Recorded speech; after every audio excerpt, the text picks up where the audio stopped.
Una de las cosas que me encantaban cuando yo era niño era escuchar a mis padres contar la historia de la familia o historias de la familia. De hecho, podía escucharlas una y otra vez, y era como si siempre fueran nuevas, ¿no? Me imagino que a ustedes les habrá pasado algo similar. Algunas historias eran graciosas, tan graciosas que todavía al día de hoy, cuando yo las cuento, me hacen reír. Pero yo creo que en la mayoría de los casos, la razón por la que me encantaba escuchar esas historias familiares era porque me ayudaban a entender mi propia historia. Aunque yo no lo veía tan claro en aquel momento cuando yo era niño, como puedo verlo ahora, esas historias me ayudaban a entender mejor de dónde vengo y en cierto modo por qué yo soy como soy, o por qué soy lo que soy. Yo creo que es por eso que la mayoría de las personas sienten esa necesidad de escuchar su historia familiar, ¿no? Nos ayuda a colocarnos en una especie de mapa genealógico o genealógico. Pero eso cobra más relevancia aún cuando nosotros somos cristianos. Y eso por dos razones. En primer lugar, porque ahora nosotros sabemos que nuestro Dios es el Dios de la historia.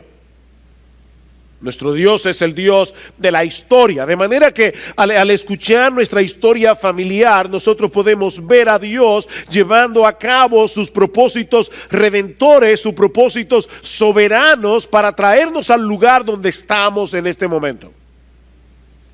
Pero en segundo lugar, porque nuestra historia va mucho más allá de lo que considerábamos nuestra historia hasta el momento de nuestra conversión. Ahora nosotros sabemos por las Escrituras que va más allá que de nuestros padres, de nuestros abuelos, de nuestros bisabuelos. Todos nosotros somos parte de una gran historia de redención que comenzó en el huerto del Edén, cuando Dios prometió un Salvador en el contexto de la caída de nuestros primeros padres.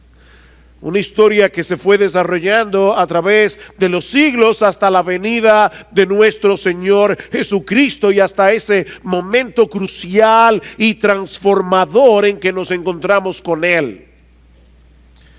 En ese sentido, cuando estudiamos el libro de Ruth, que comenzamos a exponer la semana pasada, todos los cristianos aquí debemos tener en mente que estamos armando el rompecabezas de nuestra propia historia. De hecho, yo creo que eso impactaría de una forma significativa nuestra lectura de la Biblia.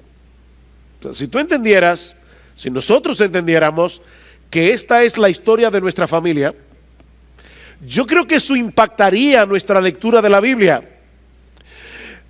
Mis hermanos, todas las cosas que sucedieron hace cientos de años atrás para que Boaz y Ruth se encontraran, sucedieron por amor a ti y a mí si somos cristianos. El Dios de la historia estaba llevando a cabo su plan de redención para traer al mundo al Redentor prometido que habría de salvar nuestras almas. Yo quiero convencerte en esta mañana que la historia de Ruth es nuestra historia. La historia de Ruth es nuestra historia.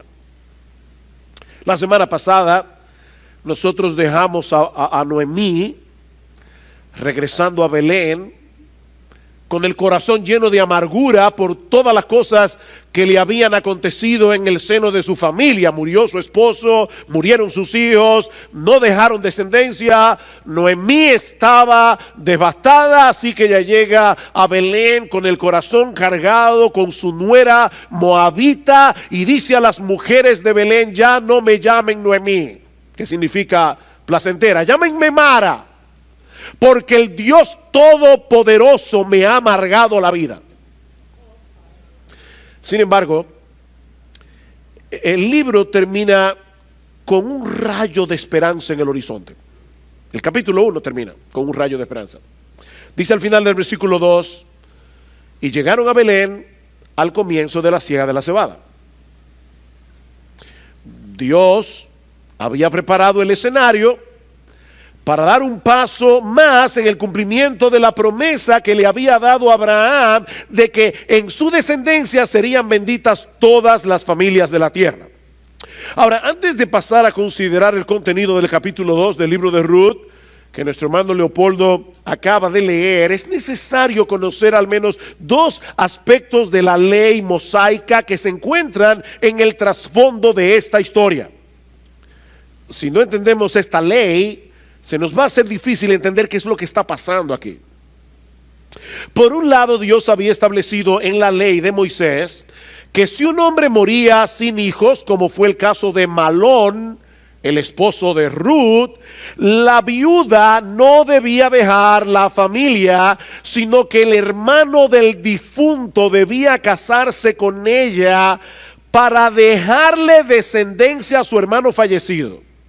O sea, el hijo que viniera de esta nueva unión entre la viuda y su cuñado, por eso se llama la ley del levirato, porque la palabra levir en latín significa cuñado. La viuda tenía que casarse con su cuñado para dejarle descendencia al hermano fallecido. O sea, el hijo de esta unión era heredero del hermano que falleció, no del que se casó con la viuda.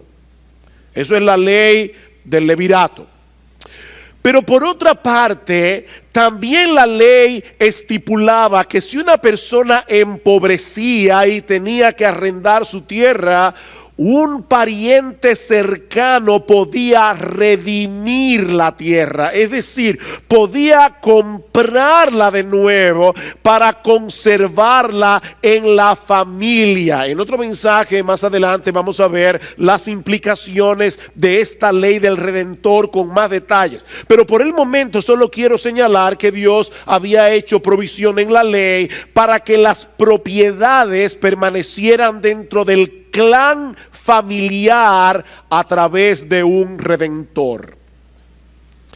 Cuando Noemí decide regresar a Belén, la razón de su amargura es que ella no tiene más hijos que pudieran casarse con sus nueras para salvar la extinción de la familia de Elimelech. Eso es lo que la tiene llena de amargura. No tengo más hijos.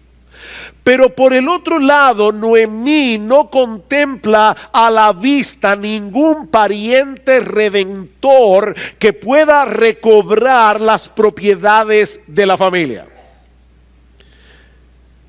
Así dejamos a Noemí en el capítulo 1. Pero ahora nos vamos a enterar que Noemí está equivocada, como suele suceder con todas las personas que están llenas de amargura. Noemí está equivocada. Justo al inicio de la siega de la cebada, habría de ocurrir un encuentro providencial que no solo iba a cambiar radicalmente la vida de Ruth y de Noemí, sino que iba a cambiar la historia del mundo. Un encuentro providencial. Capítulo 2, versículo 1. Y tenía Noemí un pariente de su marido, un hombre de mucha riqueza de la familia de Elimelech, el cual se llamaba Booz. No sé si notaron que el autor de la historia te dice dos veces que Booz era familia de Elimelech, era del clan de Elimelech, y por si lo pasaste por alto te lo vuelve a repetir en el versículo 3. Booz era de la familia de Elimelech, pero nos dice también que era un hombre de mucha riqueza, y la palabra hebrea que aparece allí se traduce en otro lugar como valeroso o poderoso. Es por eso que la Nueva Versión Internacional traduce esta frase diciendo que Booz era un hombre rico e influyente de la familia de Elimelech. Ahora, no olviden, mis hermanos y amigos que están aquí en esta mañana, que Ruth no había leído el libro de Ruth. De manera que en este punto de la historia, tú y yo sabemos algo que en ese momento Ruth no sabía. El autor es genial, como él va armando la trama aquí. Él ya nos dice algo que Ruth no sabía en ese momento de la historia. Estas dos viudas están solas en Belén, necesitaban alimento. De hecho, vamos a ver más adelante que Elimelech le había dejado de herencia una propiedad a Noemí, pero al no haber varones en la familia, no había quien labrara la tierra, así que alguien tenía que salir a buscar alimento. Y aquí viene el versículo 2. Y Ruth, la moabita, dijo a Noemí: te ruego que me dejes ir al campo a recoger espigas en pos de aquel a cuyos ojos halle gracia. ¿Recuerdan ustedes en el capítulo 1 cómo Noemí oraba por sus nueras y le pedía a Dios que su misericordia, su gesed estuviera sobre ellas? La palabra gesed en hebreo es una palabra muy difícil de traducir en español, pero da la idea de un amor de pacto, da la idea de esa fidelidad de Dios en su amor para con su pueblo, con el cual él había hecho un pacto. Y ahora Ruth le está diciendo a su suegra Noemí: déjame ir al campo a espigar, a ver si yo hallo gesed ante los ojos de algún propietario del campo. La oración que Noemí había hecho por sus nueras en el capítulo 1, ahora Dios la va a responder de una manera sorprendente, porque el Dios del Antiguo Testamento es el mismo Dios del Nuevo Testamento, que responde más abundantemente de lo que pedimos o entendemos. Así que Noemí le dice a su nuera: si eso es lo que quieres hacer, ve, hija mía. Y Ruth sale a espigar. Dios, en su bondad, en su gesed, había hecho provisión en la ley para el sostén de los pobres en general, para el sostén de las viudas y para el sostén de los extranjeros. Y es importante entender, mis amados hermanos, que esa era una de las maneras a través de las cuales Israel como nación iba a cumplir el propósito de su existencia. Dios había colocado a Israel en la tierra de Canaán porque era un paso obligado entre el norte y el sur, para que todo el que pasara por la tierra de Israel, a través de la bondad del pueblo, pudiera ver la bondad de Dios. Era una forma evangelística, era la manera como Dios quería dar a conocer su nombre en todas las naciones. Dice en Levítico capítulo 19: cuando ciegues la mies de tu tierra, no segarás hasta los últimos rincones de tu campo, ni espigarás el sobrante de tu mies. Es decir, los segadores pasan, hay espigas que se van a caer en el piso, no ordenes a tus segadores que pasen de nuevo. Que las espigas que caigan en el piso queden allí. Tampoco rebuscarás tu viña, ni recogerás el fruto caído de tu viña. Lo dejarás para el pobre y para el extranjero. Yo soy el Señor vuestro Dios. Déjalo para el pobre y para el extranjero. Y en Deuteronomio capítulo 24, en el versículo 19, vemos cuál es la razón que está detrás de todo esto. Dios le dice al pueblo de Israel en el versículo 22: recordarás, harás todo esto que acabo de mandar aquí, de no recoger las espigas en los rincones, etcétera. Recordarás que tú fuiste esclavo en la tierra de Egipto. Por tanto, yo te mando que hagas esto. En otras palabras, así como Dios fue generoso con ellos, librándolos de la opresión de Faraón, ahora ellos debían mostrar la misma generosidad con los pobres, las viudas y los extranjeros, que eran los más vulnerables a ser oprimidos. Ahora, mis hermanos, ¿ustedes recuerdan cuándo sucedió esta historia? En el tiempo de los jueces, en el peor momento de la historia de Israel. Y lamentablemente durante el tiempo de los jueces, estas leyes de protección no siempre eran tomadas en cuenta, como nosotros vemos en la horripilante historia del levita que llega con su concubina a la ciudad de Gabá. ¿Recuerdan en el capítulo 19 del libro de Jueces? De manera que Ruth estaba corriendo un riesgo al salir a espigar a los campos de Belén, sobre todo tomando en cuenta que ella era una moabita extranjera. Pero Ruth tenía fe en el Dios de Israel, no en los israelitas. Y amparada en esa fe, ella decide salir al campo a buscar alimento. Versículo 3. Partió pues y fue y espigó en el campo en pos de los segadores. Los campos no tenían letreros.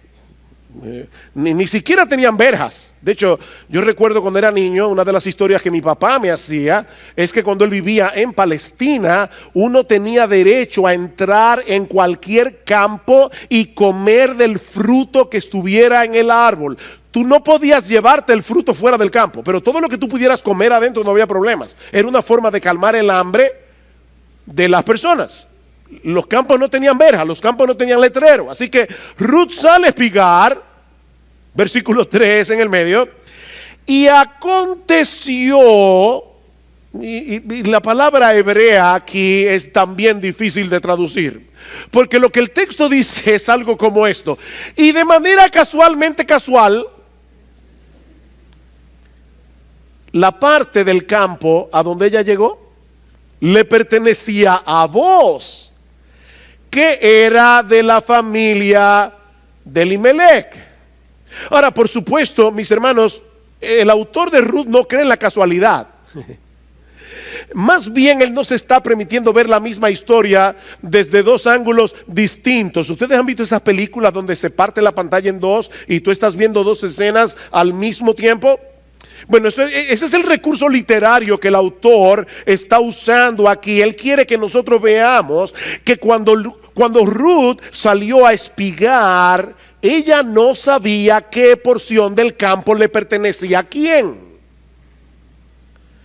Fue de una manera casualmente casual que ella vino a parar a ese campo. Pero Dios, que nos ama a ti y a mí, y quería proveer un redentor, Dios estaba moviendo las cosas para que los pasos de Ruth se dirigieran hacia allá y no hacia ningún otro lugar. Y noten cómo comienza el versículo 4. Y he aquí, y otra vez en hebreo, esto es una expresión de sorpresa. Eso es una exclamación. Ruth sale a buscar alimento y casualmente casual llega al campo que le pertenece a Booz. ¡Oh, sorpresa! Y he aquí que en ese mismo día, a esa misma hora, en ese mismo momento, a Booz se le ocurrió ir a supervisar la parte del campo donde estaba espigando Ruth. ¿Cuántas casualidades? Dice, Booz llega allí y dice a los segadores: el Señor sea con vosotros. Era un hombre piadoso. No era solamente un hombre rico e influyente. Booz tenía una buena relación con sus empleados. Había una relación de afecto mutuo. Este hombre no tenía ínfulas de grandeza por el hecho de ser rico. Llega allí, pide una bendición por los segadores y oigan cómo ellos le responden: que el Señor te bendiga. ¿Qué relación? Él los bendice, ellos también a él. Pero entonces, versículo 5, Booz se fija en Ruth. Entonces Booz dijo a su siervo que estaba a cargo de los segadores: ¿Y de quién es esta joven? ¿de quién es esta joven? Mis hermanos, pensemos por un momento en todo lo que tuvo que pasar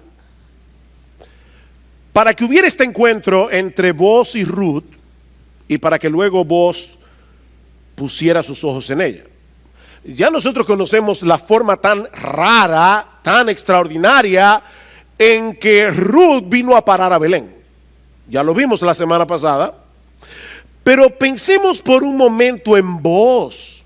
Porque cuando nosotros hurgamos en la historia de este hombre, nos enteramos que su madre era una ramera de Jericó, que en el momento de la conquista de la ciudad había depositado su fe en el Dios de Israel y había sido asimilada en la comunidad del pacto. Allí Rahab la ramera se casa con uno de los jefes principales de la tribu de Judá, llamado Salmón. Las dos tienen un hijo que se llama Booz, el cual nace en Belén. ¿Se dan cuenta, mis hermanos, a Dios moviendo todos estos hilos de la historia? Estas dos vidas se fueron desarrollando separadas la una de la otra hasta ese día en que Ruth fue a espigar al campo de Booz, que por cierto, a pesar de ser todavía un hombre maduro, todavía está disponible. O sea, fíjense, aquí estamos hablando de que no sabemos si Booz se había quedado sin casar, no sabemos si era que había enviudado, pero el hombre estaba disponible. Así que Ruth, casual, llega al campo de Booz. Booz, de una manera casual, llega al campo en el momento en que Ruth estaba espigando, y por alguna razón que el autor no señala, los ojos de Booz se fijan en Ruth.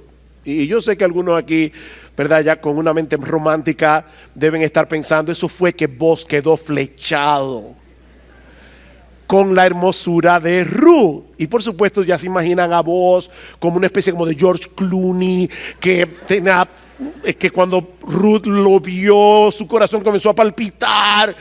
Ok, quítense a Hollywood de la cabeza, porque yo creo que más adelante vamos a ver que Booz estaba interesado en Ruth, pero yo creo que en este momento de verdad ese romanticismo puede hacernos perder algunas cosas más importantes en la historia.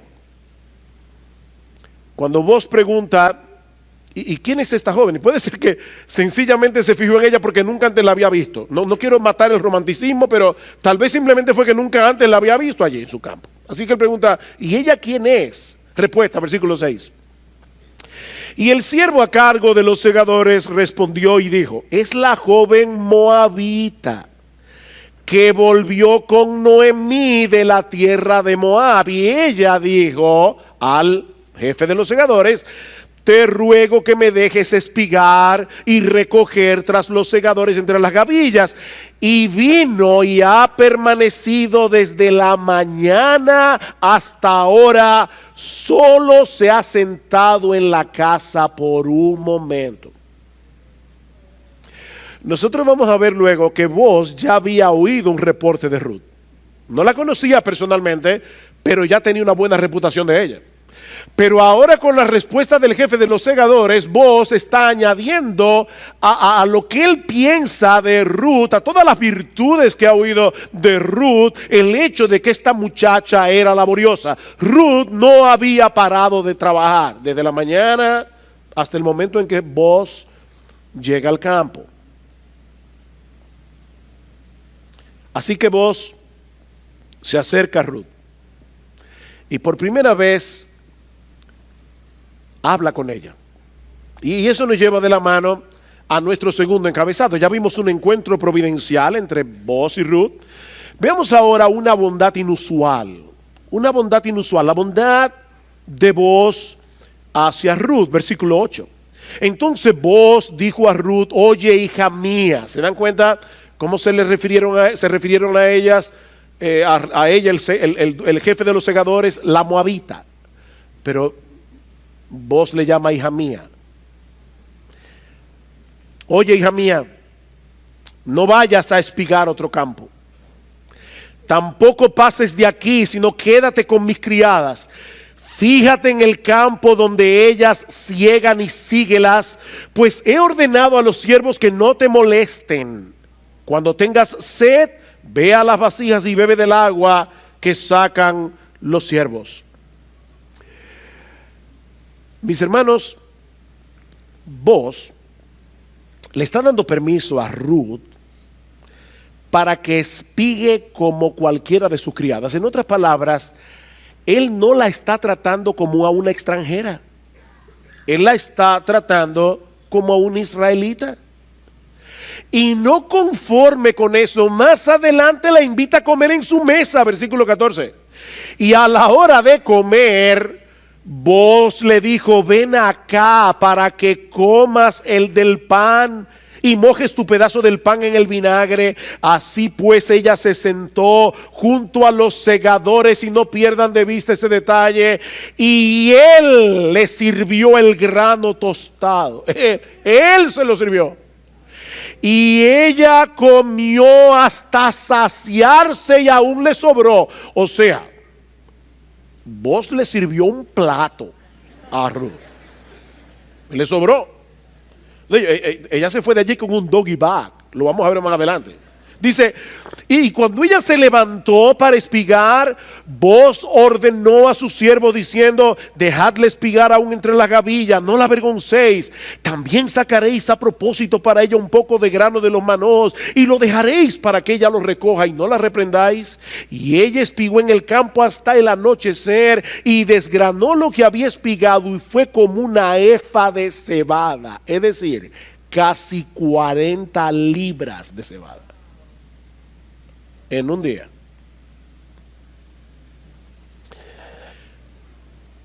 Eso habla mucho de la diligencia de Ruth, pero también de la bondad de Boaz. Y ahora los románticos me van a preguntar, ¿y ahora, pastor? No podemos decir que este hombre está flechado. O sea, miren todo lo que él hace por ella. Le pide que se quede en su campo, él se lo pidió. Se asegura de que no sea maltratada, de que nadie la avergüence. La invita a comer en su mesa y le da una provisión súper abundante. Puede ser que el autor quiera que nosotros leamos entre líneas que algo está pasando aquí en el corazón de Boaz. Sin embargo, antes de ver la respuesta de Boaz, de por qué él está tratando a Ruth de esa manera, veamos la pregunta de Ruth en el versículo 10. Ella bajó su rostro, se postró en tierra y le dijo, ¿por qué he hallado gesed? ¿Por qué he hallado gracia ante tus ojos para que te fijes en mí siendo extranjera? Ruth está preguntando aquí lo que el lector del libro se pregunta cuando lee acerca de la bondad de Boaz. ¿Por qué Boaz está siendo tan bondadoso con ella? Era viuda, era pobre, era extranjera. Ruth estaba en la parte más abajo de la escala social. Eso es lo que nos está diciendo el autor. Así que Ruth está muy consciente de que ella no tenía ningún derecho. Tal vez cuando ella salió de la casa esa mañana en busca de alimento, ella sabía que se estaba exponiendo a ser maltratada, a ser avergonzada por el hecho de ser una moabita. Por eso ella reacciona con asombro y reacciona con gratitud y humildad ante la bondad de Boaz. ¿Saben por qué? Porque ella sabe que no lo merece. Ella sabe que no lo merece. De hecho, más adelante, en el capítulo 13, en el versículo 13, Ruth le dice a Boaz que ella ni siquiera estaba a la altura de sus criadas. Miren, mis hermanos, ese espíritu es tan extraño en el día de hoy. Nosotros peleamos tanto por nuestros derechos. Ese espíritu es tan extraño, pero es lo que la gracia está supuesta a hacer en el corazón de una mujer creyente. Mis hermanas, escúchenme bien. Ruth está exhibiendo aquí, en este pasaje, el verdadero adorno de una mujer piadosa. Eso es lo que dice Pedro en su primera carta: vuestro atavío, vuestro adorno, no sea el externo de peinados ostentosos, de adornos de oro o de vestidos lujosos, sino el interno, el del corazón, en el incorruptible ornato de un espíritu afable y apacible, de un espíritu tierno y sereno, que es de grande estima delante de Dios, porque así se ataviaban también aquellas santas mujeres, dice Pedro, que esperaban en Dios, estando sujetas a sus maridos. Ustedes se dan cuenta de la conexión aquí. Esperaban en Dios, y porque esperaban en Dios no iban por la vida reclamando sus derechos. Ese adorno, ese espíritu tierno, sereno, delicado, es parte de la fe en Dios de una mujer verdaderamente piadosa. Una cosa es consecuencia de la otra. No todas esas santas mujeres de las que Pedro está hablando aquí tenían el mismo temperamento ni la misma personalidad. Algunas eran introvertidas, otras eran extrovertidas, pero independientemente de la personalidad, lo que Pedro está diciendo es que todas esas santas mujeres exhibían ese adorno incorruptible de un espíritu tierno y sereno, que es de gran estima delante de Dios. Y ahora déjame hacerte una pregunta, y esta pregunta va tanto para los hombres como para las mujeres. ¿Cómo reaccionas ante las muestras de bondad que otros tienen hacia ti? ¿Cómo tú reaccionas? ¿Lo das por sentado? Porque aunque no lo digas con tu boca, en el fondo de tu corazón piensas que te lo mereces. ¿O te sientes lleno de gratitud e incluso sorprendido de que alguien te trate con bondad? Mis hermanos, el orgullo y la gratitud están tan separados entre sí como el cielo del infierno. Ruth no podía entender por qué Booz la está tratando con tanta bondad. Y la respuesta de Booz es todavía más sorprendente. Versículo 11. Aquí está la razón. Y Booz le respondió y dijo: todo lo que has hecho por tu suegra después de la muerte de tu esposo me ha sido informado en detalle. Y cómo dejaste a tu padre, a tu madre y tu tierra natal y viniste a un pueblo que antes no conocías. Que el Señor recompense tu obra y que tu remuneración sea completa de parte del Señor, no de parte mía, de parte del Señor Dios de Israel, bajo cuyas alas has venido a refugiarte.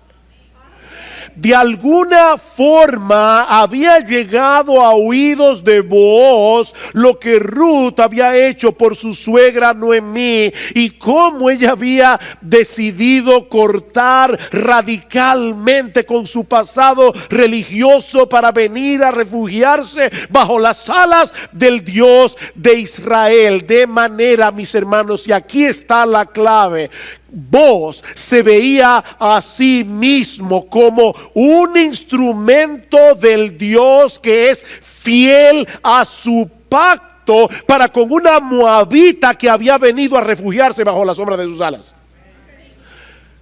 Hija mía, tú viniste a refugiarte bajo el Dios de Israel. Yo solamente soy un instrumento de ese Dios para mostrarte su bondad para contigo.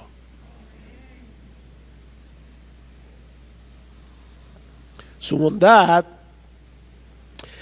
no era más que un reflejo de la bondad de Dios. Y es por eso que Booz le pide a Dios que la recompense por lo que ella había hecho. ¿Quiere esto decir que Ruth se había ganado el favor de Dios por la buena obra que había hecho con su suegra? ¿Por qué se habla aquí de remuneración, de recompensa? ¿Estaba Dios en deuda con Ruth por el bien que ella le había hecho a su suegra Noemí? Por supuesto que no. Como bien señala John Piper, la imagen que se nos presenta aquí no es la de una empleada que a final de mes recibe el pago que se ha ganado por su trabajo, sino la de un aguilucho amenazado que llega a encontrar refugio bajo las alas del águila. El punto no es que Ruth se ha ganado el favor de Dios, sino que Dios ha prometido bendecir a todos los que se refugian en Él, y Él es fiel a su propio nombre. Mis hermanos, Dios ha comprometido su honor en hacerle bien a aquellos que se refugian bajo la sombra de sus alas. Dice el salmista en el Salmo 57: ten misericordia de mí, oh Dios, ten misericordia de mí, porque en ti ha confiado mi alma, y en la sombra de tus alas me ampararé hasta que pasen los quebrantos. La razón por la que el salmista le está pidiendo a Dios que se apiade de él y que tenga misericordia de él es porque él ha venido a refugiarse bajo sus alas. Oh Dios, tú has prometido bendecir no a aquellos que deciden ganarse tu favor haciendo cosas por ti, sino a aquellos que esperan confiados en lo que tú puedes hacer por ellos. Oh Dios, por la gloria de tu nombre, ten misericordia de mí. Por eso dice el salmista en el Salmo 147 que el Señor no se complace en la fuerza del caballo, ni en la agilidad del hombre. ¿Saben en quién Dios se complace? En aquellos que esperan en su misericordia. Dios ha comprometido su honor, Dios ha comprometido su nombre en bendecir a aquellos que han venido a refugiarse bajo la sombra de sus alas, y Dios va a cumplir lo que Él ha prometido, porque Él es un Dios fiel.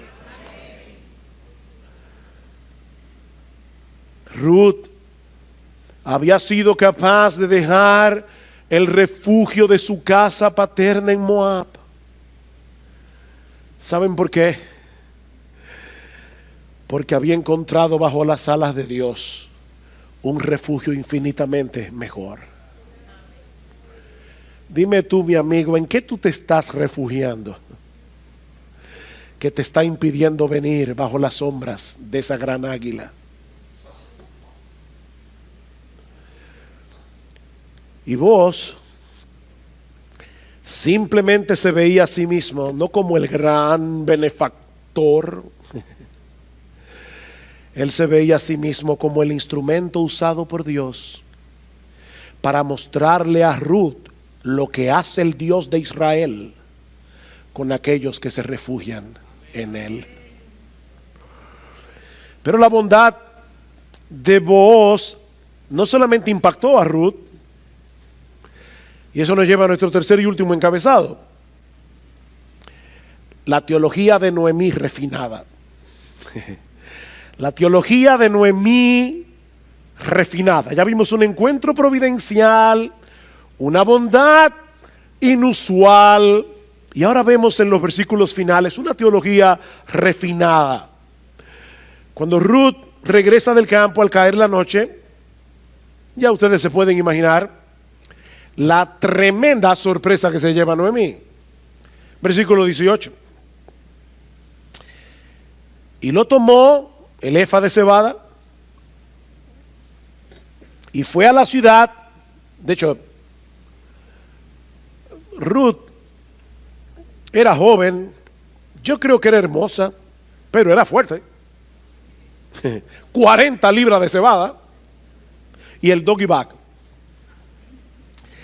Dice, y lo tomó y fue a la ciudad, y su suegra vio lo que había recogido y sacó también lo que le había sobrado después de haberse saciado.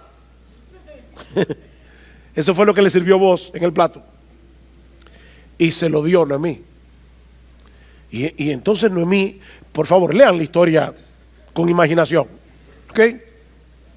O sea, no fue que Noemí le dijo, oye, ¿dónde fue que tú espigaste hoy? No. Entonces su suegra le dijo, ¿dónde espigaste? ¿Y dónde trabajaste hoy? Bendito sea aquel que se fijó en ti. Y ella informó a su suegra con quién había trabajado y dijo, el hombre con el que trabajé hoy se llama Booz. Y Noemí dijo a su nuera, sea él bendito del Señor. Y permítanme aquí traducir un poco más literal el texto.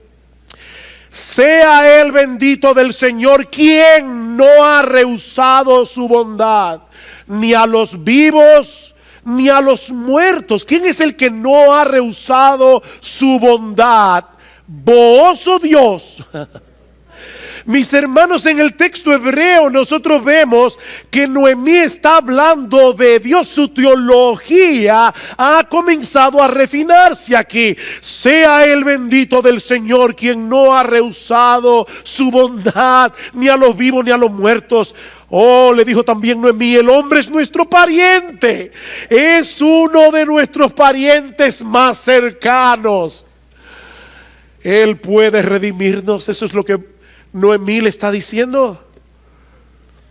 Ella está celebrando aquí la bondad de Dios, que se ha manifestado a través de la bondad de Booz. Pero también está celebrando el hecho de que Dios guiara a Ruth precisamente a espigar al campo cuyo dueño podía ser el redentor de la familia. Por eso alguien ha dicho que repentinamente Noemí parece haber cambiado de humor, de actitud y de doctrina. Repentinamente. Noemí había estado bien clara desde el principio en cuanto a la soberanía de Dios. Eso lo vimos el domingo pasado. Lo que ella había perdido de vista era su bondad. De hecho, la última vez que escuchamos a Noemí en el libro, ella está manifestando su amargura a las mujeres de Belén por la forma como Dios la había tratado. Y aun cuando Ruth le pide permiso para salir al campo a espigar, ella simplemente le dice, ve, hija mía. Ninguna palabra de bendición para su nuera. Noemí ni siquiera le pidió a Dios que la protegiera. Ve, hija mía. Pero cuando llegamos al versículo 19, todo ha cambiado.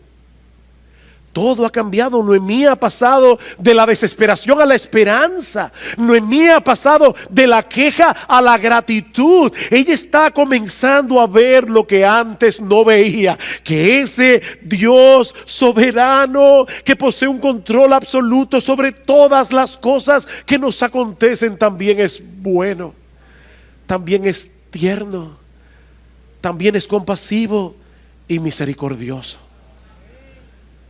De tal manera que podemos seguir confiando en Él en medio de sus providencias más oscuras.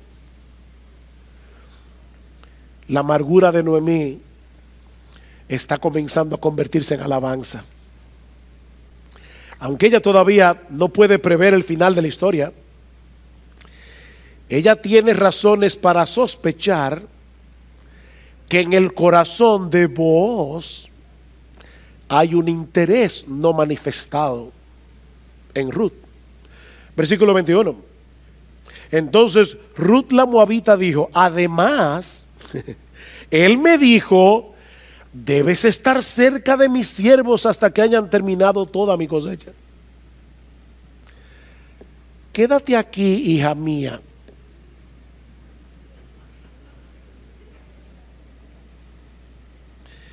Y Noemí le dice, sigue su consejo. Versículo 22. Y Noemí dijo a Ruth su nuera: es bueno, hija mía, que salgas con sus criadas, no sea que en otro campo te maltraten. Y ella se quedó cerca de las criadas de Booz, espigando hasta que se acabó la cosecha de cebada y de trigo, que duraba 3 meses. 3 meses. Yo sospecho que Noemí tenía la esperanza de que en esos meses, yendo todos los días al campo, Booz le dijera algo. Y de hecho, permítanme especular un poco, pero ya me imagino todos los días: ¿y cómo te fue hoy, hija mía? Todos los días. Y Ruth le decía: estaba espigando y esto fue lo que traje. ¿Te encontraste con Booz? ¿Te dijo algo? No. No, él me sigue tratando bien. Pero termina la cosecha de cebada y de trigo y todo sigue igual. De manera que el autor del libro concluye toda esta sección en el capítulo 2 con las palabras finales del versículo 22. Y vivía con su suegra. Vivía con su suegra. Se acabó la siega, nada pasó. Y Ruth sigue en casa de su suegra, Noemí. Por supuesto, Noemí no estaba dispuesta a quedarse de brazos cruzados, esperando pacientemente que pase lo que tenga que pasar. No, ella comenzó a tramar un plan. Pero eso lo veremos el domingo que viene. Por ahora, solo quiero dejar 2 cosas en vuestras mentes antes de concluir. La primera, mis hermanos, y yo sé que esta historia es simpática, nos hace reír, pero aquí hay algo muy importante teológicamente. Mis hermanos, esta historia nos enseña la enorme importancia de estar apercibidos todo el tiempo de la bondad inmerecida de Dios en nuestras vidas. Fue por perder de vista la bondad de Dios que Noemí se llenó de amargura. Pero fue al percibir la bondad de Dios a través de este encuentro providencial entre Ruth y Booz que su amargura se convirtió en esperanza. De hecho, nosotros podemos llegar más lejos y decir que fue por la bondad de Dios que Booz fue bondadoso. Y fue por esa misma bondad que Ruth reaccionó con gratitud. Nuestra teología es defectuosa y aún blasfema cuando divorciamos la soberanía de Dios del amor de Dios. Cuando divorciamos la soberanía de Dios de la compasión de Dios, de la ternura de Dios, de la bondad de Dios.